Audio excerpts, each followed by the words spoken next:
Good morning and السلام علیکم students. میں ہوں مسامنہ اور آپ میرے ساتھ پڑھیں گے اسلامیات.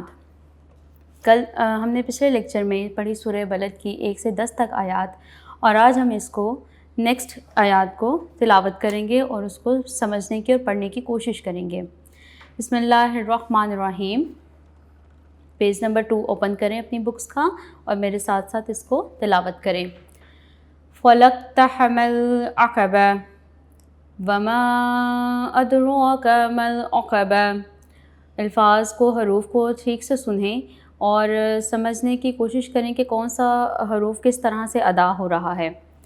فَكُّ رَقَبَةٍ أَوْ إِطْعَامٌ فِي يَوْمٍ ذِي مَثْغَبَةٍ يَتِيمًا ذَا مَقْرَبَةٍ أَوْ مِسْكِينًا ذَا مَتْرَبَةٍ ثم كان من الذين آمنوا وتواصوا بالصبر وتواصوا بالمرحمة أولئك أصحاب الميمنة والذين كفروا بآياتنا هم أصحاب المشأمة عليهم نار موصدة.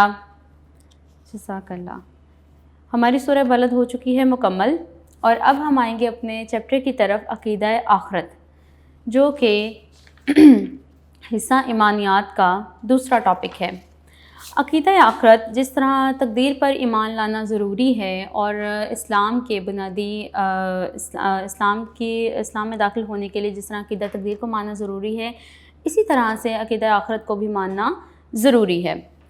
عقیدہ آخرت میں سب سے پہلے ہم سمجھ لیتے ہیں آخرت. آخرت ہے کیا؟ آخرت کی لغوی معنی ہے بعد میں آنے والی چیز، یعنی موت کے بعد کی زندگی، کہ جب انسان قیامت کے دن اللہ تعالیٰ تمام انسانوں کو دوبارہ زندہ کریں گے تو پھر انہیں کبھی موت نہیں آئے گی، اور وہ زندگی ابدی زندگی ہوگی، یعنی ہمیشہ باقی رہنے والی زندگی. ارشاد باری تعالیٰ ہے اور آخرت پر وہ یقین رکھتے ہیں. اب بات کرتے ہیں آخرت کی منزلوں کی، یعنی کہ پہلا مرحلہ کیا آئے گا. آخرت میں سب سے پہلی منزل تو ہماری ہے قبر. آپ جانتے ہیں کہ جب انسان کو قبر میں اتارا جاتا ہے، جب انسان اس دنیا سے رخصت کر جاتا ہے، تو فرشتے اس سے سوال جواب کرتے ہیں. اور کون سے فرشتے اس کے ساتھ سوال جواب کرتے ہیں؟ منکر نکیر. اور جب قیامت قائم ہوگی تو اللہ تعالیٰ پھر ان تمام انسانوں کو دوبارہ اٹھائیں گے، یعنی کہ انہیں دوبارہ زندہ کریں گے، اور پھر انہیں کبھی موت نہیں آئے گی. اور اس ابدی زندگی کا دار و مدار کس چیز پر ہے؟ اس ابدی زندگی کی کامیابی کا دار و مدار دنیا میں کیے گئے اعمال کی بنیاد پر ہوگا. گویا جو دنیا ہے وہ ایک کیا ہے؟ عارضی قیام گاہ ہے، کہ جہاں پر ہمیں آخرت کی تیاری کے لیے بھیجا گیا ہے. ہم میں سے جو شخص اس دنیا میں نیک اعمال کرے گا اور اللہ تعالیٰ کے احکام کے مطابق زندگی گزارے گا، اسے روز قیامت متعدد انعامات سے نوازا جائے گا. اب بات کرتے ہیں ان متعدد انعامات کی کہ کون سے انعامات سے نوازا جائے گا. جیسے کہ آپ 7th میں پڑھ کر آئے ہیں کہ اللہ تعالیٰ نبی پاک خاتم النبیین صلی اللہ علیہ وآلہ وصحبہ وسلم کو حوض کوثر عطا فرمائیں گے. اللہ تعالیٰ نے ان سے مقام محمود کا وعدہ کیا ہوا ہے. اللہ تعالیٰ انہیں شفاعت کبریٰ کا منصب عطا کریں گے. تو ان انعامات کا ذکر یہاں پر ہو رہا ہے. سب سے پہلے تو ہم بات کریں گے حوض کوثر کے بارے میں. حوض کوثر سے کیا مراد ہے؟ حوض کوثر سے مراد، یعنی کوثر جو ہے وہ جنت کے ایک حوض کا نام ہے، جو حضور اقدس خاتم النبیین صلی اللہ علیہ وآلہ وسلم کے تصرف میں دیا جائے گا، اور قیامت کے دن کی شدت، ہولناکی اور گرمی میں نبی پاک خاتم النبیین جس کو چاہیں گے اس سے سیراب کریں گے. پھر بات کرتے ہیں ہم مقام محمود اور شفاعت کبریٰ کی. یہاں پر بتایا گیا ہے کہ حضور اکرم خاتم النبیین کو مقام محمود دینے کا بھی وعدہ فرمایا ہے، اور مقام محمود سے مراد ہے مقام شفاعت کبریٰ. اب یہاں پر اس کی وضاحت کر دیتی ہوں. محشر میں جب سب انسان جمع ہوں گے، حساب کتاب کے منتظر ہوں گے، لیکن ان کا حساب کتاب شروع نہیں ہوگا. پھر وہ نبیوں کے پاس جانا شروع کریں گے. سب سے پہلے حضرت آدم علیہ السلام کے پاس، پھر اس طرح سے حضرت ابراہیم علیہ السلام کے پاس، حضرت موسیٰ علیہ السلام کے پاس. تو وہ ان سے یہی کہیں گے کہ ہم اس منصب کے اہل نہیں ہیں، آپ کسی اور نبی کے پاس جائیں. پھر جب وہ نبی پاک خاتم النبیین کے پاس آئیں گے تو آپ فرمائیں گے کہ جی ہاں، اس منصب کا اہل میں ہی ہوں، یعنی کہ اتنے نبیوں میں اللہ تعالیٰ نے شفاعت کا منصب کس کو عطا کیا؟ نبی پاک خاتم النبیین کو۔ اور مقام محمود کا لفظی معنی یہی ہے، سب سے بڑھ کر تعریف کا مقام، تو یہ ان کے لیے سب سے بڑھ کر تعریف کا مقام ہوگا، اسی لیے یہاں پر مقام محمود سے مراد شفاعت کبریٰ کو قرار دیا گیا ہے۔ آگے ایک آیت کا ترجمہ ہے، اور قیامت کے دن ہم انصاف کے ترازو رکھیں گے تو کسی پر کچھ ظلم نہیں ہوگا۔ پھر بات کرتے ہیں جسر و جہنم کی، کہ جسر و جہنم ہے کیا؟ قیامت کے دن جہنم پر ایک پل نصب کیا جائے گا جس کے اوپر سے سب کو گزرنا ہے۔ اس پل کو حدیث مبارک میں جسر و جہنم کہا گیا ہے، یعنی جہنم کا پل، اسے پل صراط بھی کہتے ہیں۔ اور کیا آپ جانتے ہیں کہ اس پل کے اوپر سے سب سے پہلے گزرنے کی سعادت نبی پاک خاتم النبیین کو ہی حاصل ہوگی۔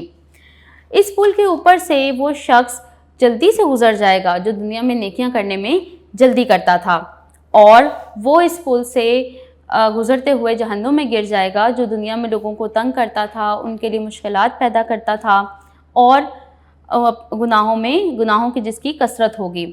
اب ہم آخر میں بات کریں گے عقیدہ آخرت کے اثرات پر، یعنی کہ عقیدہ آخرت پر ایمان لانے سے انسانی زندگی میں کون کون سی چینجز ہیں وہ ہوتی ہیں۔ جس طرح ہم نے عقیدہ تقدیر کا پڑھا کہ عقیدہ تقدیر پر ایمان لانے سے کون کون سی جو تبدیلیاں ہیں وہ انسانی زندگی میں رونما ہوتی ہیں، اسی طرح سے عقیدہ آخرت پر ایمان لانے سے انسان کی زندگی کس طرح سے بہتری کی طرف آتی ہے۔ سب سے پہلے تو انسان میں نیکی کا شوق اور برائی سے نفرت پیدا ہوتی ہے۔ دیکھیں نا، جب کسی سے ملنے جانا ہے تو پھر ہم اچھے سے تیار ہوتے ہیں، اچھا لباس پہنتے ہیں، اچھی خوشبو لگاتے ہیں، تو جب انسان کو اس بات کا یقین ہوگا کہ آخرت آنی ہی آنی ہے اور اپنے رب سے ملاقات کرنی ہے، تو وہ کیا کرے گا؟ اسی حساب سے اپنے اعمال کو درست کرنے کی کوشش کرے گا، نیکی کا شوق اس کے اندر پیدا ہوگا اور برائی سے اس کو خود بخود ہی وہ برائی سے دور رہنے کی کوشش کرے گا۔ دوسرا یہ ہے کہ عقیدہ آخرت کا یقین انسان میں احساس ذمہ داری پیدا کرتا ہے۔ احساس ذمہ داری کس حوالے سے؟ عبادات کی طرف احساس ذمہ داری، کہ وہ پوری ذمہ داری کے ساتھ اپنی عبادات کو، اپنے فرائض کو اور دوسروں کے حقوق کو ادا کرنے کی کوشش کرے گا۔ اس عقیدے پر یقین کی وجہ سے انسان میں عمدہ اخلاق پیدا ہوتا ہے اور اس کے کردار کی، یعنی اس کے پرسنالٹی کی بھی تعمیر ہوتی ہے۔ عقیدہ آخرت پر یقین سے اللہ تعالیٰ سے ملاقات کا شوق انسان میں عبادت کا جذبہ پیدا کرتا ہے۔ اور آخر میں حاصل کلام اس کا یہ ہے کہ آخرت برحق ہے، اور اللہ تعالیٰ نے ہمیں دنیا کی زندگی عطا کی ہے تاکہ ہم اپنی آخرت کی زندگی کو بہتر بنا سکیں، لہٰذا ہمیں دنیا میں نیک اعمال کے ذریعے اپنی آخرت کی تیاری کرنی چاہیے اور اپنی آخرت کو بہتر بنانے کی کوشش کرنی چاہیے۔ تو اسی کے ساتھ آپ بھی کوشش کریں، آپ بھی تو مسلمان ہیں، ہم سب مسلمان ہیں، ہم اس بات پر یقین رکھتے ہیں کہ ہمیں بھی مرنے کے بعد دوبارہ اٹھایا جائے گا اور ہم نے بھی اللہ تعالیٰ کے روبرو ہونا ہے، اپنے اعمال کا حساب دینا ہے، تو ہم بھی دوسروں کے لیے آسانیاں پیدا کرنے کی کوشش کریں۔ اب ہم آتے ہیں اپنی مشق کی طرف۔ درست جواب کا انتخاب کریں۔ آخرت کی زندگی سے مراد ہے بعد میں آنے والی، اس کا رائٹ آپشن ہے بعد میں آنے والی۔ جنت کی حوض کا نام ہے کوثر، محمود، فردوس، نعیم۔ کوثر، اس کا رائٹ آپشن ہے کوثر۔ نبی اکرم خاتم النبیین کو دیا گیا شفاعت کا اعزاز کہلاتا ہے ابدی معجزہ، کوثر، لواء الحمد، مقام محمود۔ شفاعت کا اعزاز کہلاتا ہے مقام محمود۔ قیامت کے دن اعمال کے وزن کے لیے نصب کیا جائے گا جھنڈا، پل، ترازو، خیمہ۔ ترازو۔ عقیدہ آخرت پر ایمان رکھنے والا شخص زندگی گزارتا ہے ذمہ داری کے ساتھ، شوق کے ساتھ، جستجو کے ساتھ، دلچسپی کے ساتھ۔ Right option is first one, ذمہ داری کے ساتھ۔ اب آ جائیں آپ مختصر جوابات دیں۔ سب سے پہلا ہے عقیدہ آخرت سے کیا مراد ہے؟ یہ ہم چیپٹر کے بالکل شروع میں ہم نے پڑھا اس کو۔ عقیدہ آخرت کے بارے میں ایک آیت مبارکہ کا ترجمہ، اور بالکل اس سے نیچے والا سوال دیکھیے، عقیدہ آخرت کے بارے میں ایک حدیث مبارکہ کا ترجمہ لکھیں۔ تو یہ ہمارا چیپٹر کے اندر ہی ہے، ہم پڑھ چکے ہیں، اب وہاں سے اس کا آنسر مارک کر سکتے ہیں۔ حوض کوثر کے بارے میں آپ کیا جانتے ہیں؟ جب آپ یہ بھی ہم بہت اچھے سے ڈسکس کر چکے ہیں، جب ہم نے آخرت کے مراحل کو پڑھا تو اس میں جو آخری مرحلہ تھا اس میں اس کا ذکر کیا گیا تھا، حوض کوثر کا، مقام محمود کا اور شفاعت کبریٰ کا۔ آپ اس کا جواب وہاں سے دیکھیں گے۔ سبق عقیدہ آخرت میں ہمارے لیے کیا درس ہے؟ وہی جو بات جو ہم نے آخر میں ڈسکس کی کہ آخرت برحق ہے اور اللہ تعالیٰ نے ہمیں دنیا کی زندگی عطا کی ہے تاکہ ہم اپنی آخرت کو بہتر بنانے کی کوشش کریں، تو یہ ساری باتیں آپ اس میں لکھیں گے۔ تفصیلی سوال کی طرف اگر دیکھیں تو اس میں ہے قرآن و سنت کی روشنی میں عقیدہ آخرت اور اس کے اثرات کو بیان کریں۔ قرآن و سنت کی روشنی میں یعنی کہ اس میں ہم عقیدہ آخرت کے بارے میں بھی لکھیں گے، قرآن کے حوالے سے اس کی کیا تعلیمات ہیں اس کو بھی ڈسکس کریں گے، اور سنت کے حوالے سے یعنی حدیث اس کے بارے میں کیا دی جا رہی ہے، کیا بتائی گئی ہے اس چیپٹر میں، اس کو بھی کوٹ کریں گے۔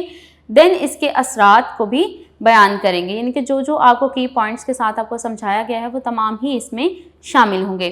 اسی کے ساتھ ہم اپنا آج کا سبق اینڈ کرتے ہیں، ختم کرتے ہیں، مکمل کرتے ہیں۔ اللہ حافظ۔